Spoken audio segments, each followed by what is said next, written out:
course, we've seen the stories of data breaches plaguing companies like Target, Home Depot, and of course, Sony Productions. But in recent days, we've seen several attacks penetrate government websites as well.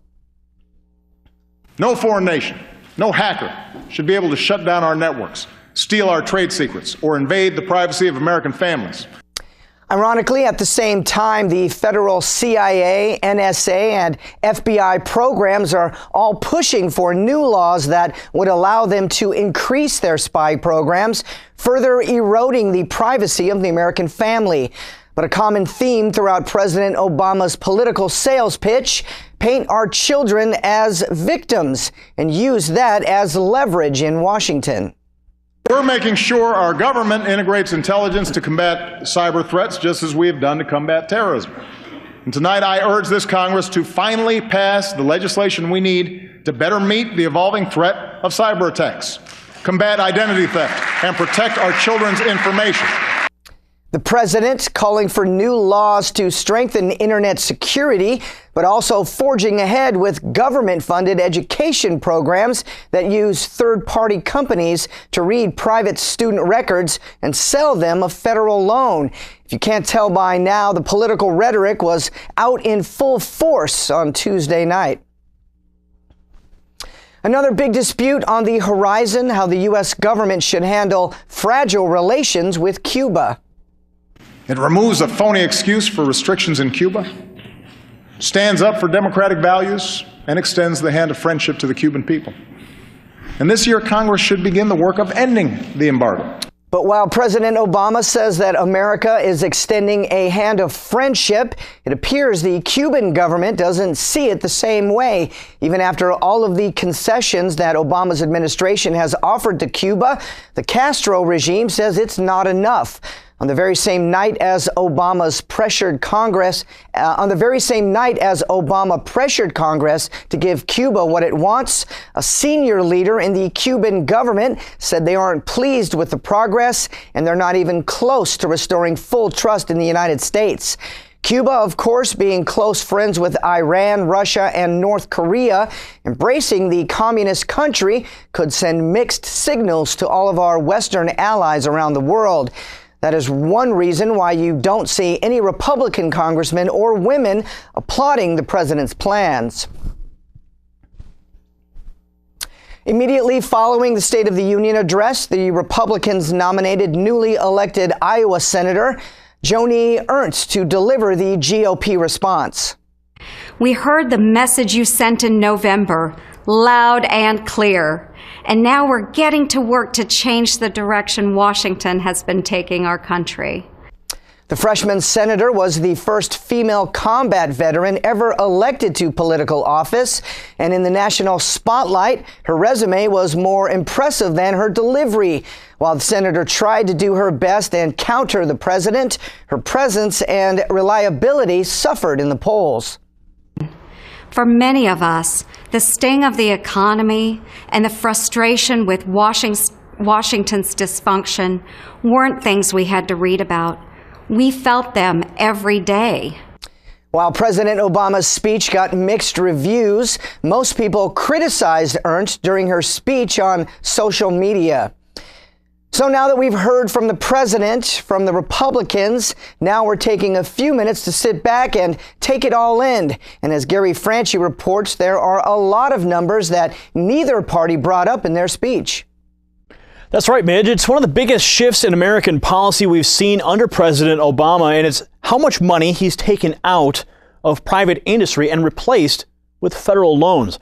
Right now, the national credit is larger than any other time in U.S. history.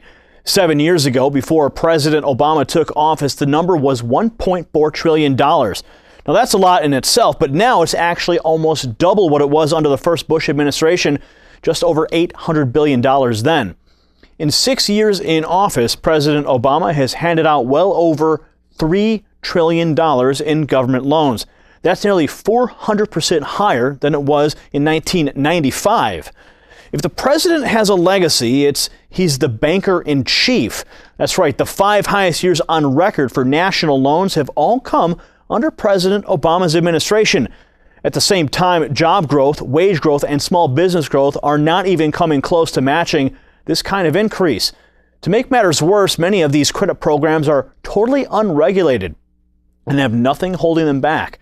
So the hypocrisy is alarming, given the fact that President Obama ran much of his second election campaign on regulating the banking industry. But now his own federal credit programs answer to far fewer rules.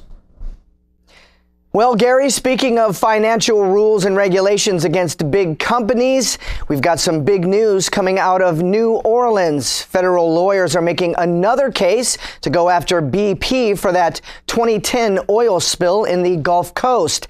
But as you probably already know, this is hardly the first. It's the third trial in a series of trials to determine penalties for BP after the 2010 Gulf oil spill disaster.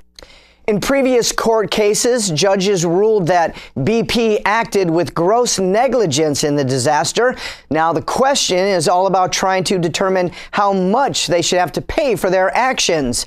An enormous amount of oil, 3.19 million barrels of oil, spilled into the Gulf during that disaster. And since then, researchers and lawyers have tried to put a number on just how much that will cost to fix. Depending on how the judge rules in this case, BP could see another $13.7 billion in fines on top of the $40+ billion that they've already paid. Speaking of oil, we've clearly seen a great deal of news about lower prices at the pump in recent days. But as we're hearing from travel industry experts, that doesn't mean that the cost of your airfare will be going down anytime soon. Two big reasons, as always, supply and demand. In this case, mostly demand. Even with these high prices, the planes are still full of passengers, and airline CEOs have already been burned in the past with the volatile oil market, and they're not so quick to drop their prices if they don't have to. Of course, many of the tickets that airlines sell today don't actually get used for a few months. Corporate executives in the travel industry fear that if they drop their prices now, they'll just get burned again in the coming months. And in other news, the Department of Justice pays out $134,000 to a woman in New York. The DOJ admits that they used private information from her cell phone to set up a fake Facebook page.